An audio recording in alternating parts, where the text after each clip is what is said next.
Hello friends, welcome back to Civil Tamil. இந்த வீடியோல நாம என்ன பார்க்க போறோம் அப்படினா ஒரு சின்ன இன்ஃபர்மேஷன் தான். அதாவது ஒரு எரர் பத்தி தான் நாம பார்க்க போறோம். ஒரு சிலர் நம்ம என்ன பண்ணுவோம்னா நம்ம AutoCADல பிளான் போட்டுட்டு 3dsmaxல இம்போர்ட் பண்ணுவோம் இல்லையா? சோ அந்த டைம்ல நமக்கு மேபி இம்போர்ட் ஆகாம இருக்கலாம். ஒரு சிலருக்கு இந்த ப்ராப்ளம் வரலாம். சோ மேக்ஸिमम இந்த எரர் பாத்தீங்கன்னா தெரிஞ்சிருக்கும்னு நினைக்கிறேன். சோ தெரியாதவங்களுக்கு கண்டிப்பா யூஸ்ஃபுல்லா இருக்கும்.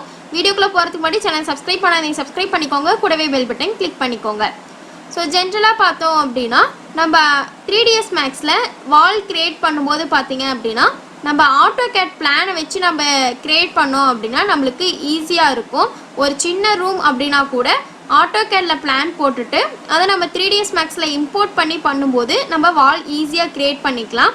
ஸோ அப்படி இருக்கும் பட்சத்தில் நம்ம என்ன பண்ணுவோம்னா இப்போ AutoCAD 3dsmax ரெண்டுமே சேம் வெர்ஷன் நம்ம மேபி வச்சிருக்கலாம். இல்லை அப்படின்னா ஒன்று லேட்டஸ்ட் வெர்ஷனாக இருக்கும், இன்னொன்று ஓல்டு வெர்ஷனாக இருக்கலாம். ஸோ எந்த மாதிரி வேணாலும் நம்ம வச்சிருக்கலாம்.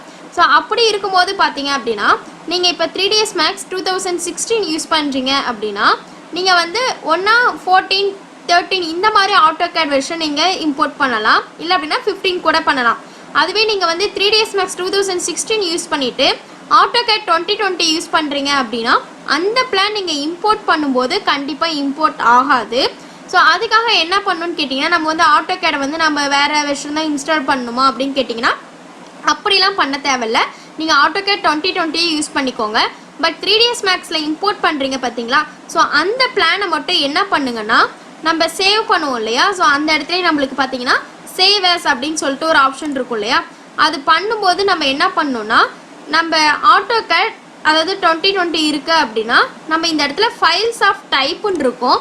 இந்த இடத்துல மட்டும் 2013க்கு மாற்றிட்டு சேவ் பண்ணிவிடுங்க. ஸோ அப்படி இருக்கும்போது பார்த்தீங்க அப்படின்னா நம்ம 3dsmaxல இம்போர்ட் பண்ணும்போது நம்மளுக்கு இம்போர்ட் ஆகிடும், எரர் வராது. ஓகேவா? ஸோ இதுதான் நீங்கள் அன்இன்ஸ்டால் பண்ணிட்டு தான் வேறு வெர்ஷன் ஓல்டு வெர்ஷன் இன்ஸ்டால் பண்ண வேண்டாம். என்ன பண்ணுங்கள், முக்கியமாக சேவ் as கொடுத்துட்டு 2013க்கு அதாவது 16 வச்சுருக்கீங்க அப்படின்னா அதாவது 3dsmax 16 2020 AutoCAD வச்சுருக்கீங்க அப்படின்னா 13க்கு மாற்றிட்டு சேவ் as கொடுத்து சேவ் பண்ணிவிடுங்க. அப்படி இருக்கும்போது உங்களுக்கு ஈஸியாக இம்போர்ட் ஆகிடும். ஓகேங்களா? ஸோ இதுதான் ரொம்ப முக்கியமானது. ஸோ இன்றைக்கி தான் அந்த ப்ராப்ளம் எனக்கும் வந்துச்சு, அதுக்காக தான். ஸோ இந்த வீடியோவில் ஏதாவது டவுட் இருந்துச்சுன்னா கமெண்ட் செக்ஷனில் கமெண்ட் பண்ணுங்கள், வீடியோ ஷேர் பண்ணுங்கள், லைக் பண்ணுங்கள், சேனல் சப்ஸ்கிரைப் பண்ணிக்கோங்க. தேங்க்யூ.